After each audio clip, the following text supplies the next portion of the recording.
હવે આપણે આ ફિટિંગ કરશું એની અંદર, કેમ કે આ વસ્તુ એલંકી છે, અહીંયા કણે એનું નટ છે. ક્યારે પણ જોશો તો આ નટને ખોલશો એટલે આ હેન્ડલ બહાર નીકળી આવશે. બહાર નીકળી આવે એટલે આની અંદર આપણને રાખશું, આમ સેટ કરશું. સેટ કરવાનું છે, પેલા આને સેટ કરી લેશું.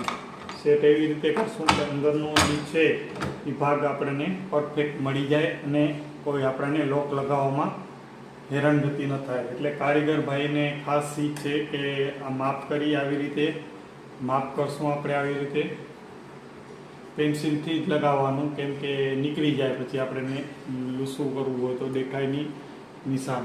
એટલા માટે આપણે આને આવી રીતે આ લાગશે. અને નીચેની સેમ પ્રોસેસ જ છે. નીચેમાં શું એ કે આવ્યું આ છે હેન્ડલ, આ છે કીના ભાગમાં ખાલી કવર જ આવશે, બીજું કાંઈ નથી.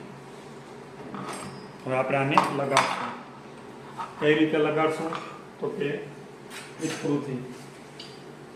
સ્ક્રૂની પ્રોસેસ છે. અને સેમ તમે જોઈ રહ્યા છો કે આને સ્ક્રૂ લગાડશું.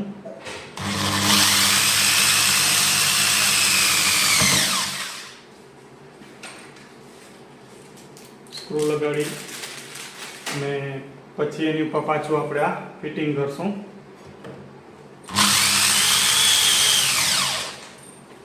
આ સ્ક્રૂ લાગી ગયા, ચેક કરી લેવાનું કે ભાઈ આપણે આ કમ્પ્લીટ છે.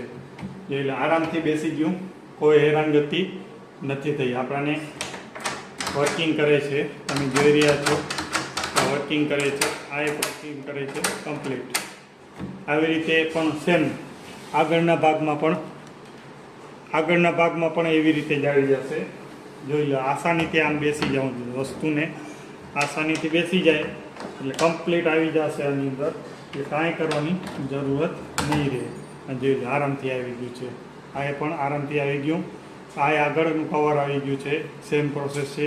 લોક વર્કિંગ કરે છે, આપણું કામ કરે છે, વર્કિંગ ચાલુ જ છે બે સાઈડ, આગળ અને પાછળ. હવે આ પ્રોસેસ આમાં જ છે કે કવર લગાડવાનું રહેશે, ખાલી કી કવર.